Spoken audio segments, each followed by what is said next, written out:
ایک شخص نے اپنی بیوی کو اس کے بچوں کے سامنے بڑی بے دردی سے مارا، جس سے بچے خوفزدہ ہو کر رونے لگ گئے۔ بچوں کا یہ حال دیکھ کر ماں رنجیدہ ہو گئی۔ جیسے ہی اس کے شوہر نے اس کے چہرے پر مارا تو روتے ہوئے کہنے لگی، میں بچوں کی وجہ سے رو رہی ہوں، اور پھر اچانک کہا کہ میں جا کر تیری شکایت کر دوں گی۔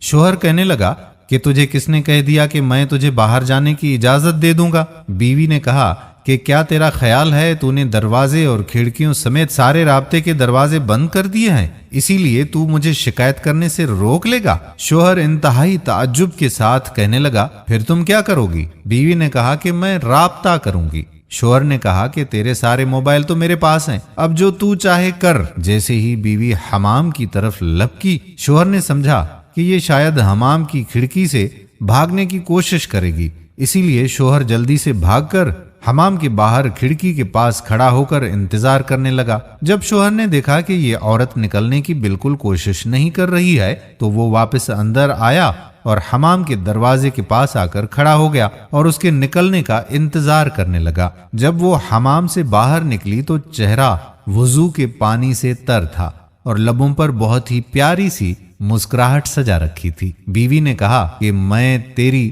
صرف اس سے شکایت کروں گی جس کے نام کی تو قسم اٹھاتا ہے، اس سے مجھے تیری بند کھڑکیاں، تیرے مقفل دروازے اور موبائلوں کی ضبطگی سمیت کوئی بھی چیز نہیں روک سکتی، اور اس کے دروازے کبھی بھی بند نہیں ہوتے ہیں۔ شوہر نے اپنا رخ بدلا اور کرسی پر خاموشی سے بیٹھ گیا اور ساتھ ہی ساتھ بہت ہی گہری سوچ میں ڈوب گیا۔ اندر جا کر بیوی نے نماز ادا کی اور خوب لمبا سجدہ کیا۔ شوہر بیٹھا یہ سب کچھ دیکھ رہا تھا۔ جب وہ نماز سے فارغ ہو کر بارگاہ عزدی میں دعا کے لیے اپنے ہاتھوں کو اٹھانے لگی تو شوہر اس کی طرف لپکا اور ہاتھوں کو پکڑ لیا اور کہا کہ سجدے میں میرے لیے کی گئی بد دعائیں کافی نہیں ہیں۔ عورت نے پرسوز لہجے میں کہا کہ تیرا خیال ہے کہ میں اس سب کے بعد بھی جو تو نے میرے ساتھ کیا ہے اتنی جلدی اپنے ہاتھ نیچے کر لوں گی؟ ہرگز نہیں۔ شوہر کہنے لگا، بخدا یہ سب مجھ سے غصے کی حالت میں سرزد ہوا ہے، مجھے معاف کر دو، میں نے قصداً یہ سب کچھ نہیں کیا۔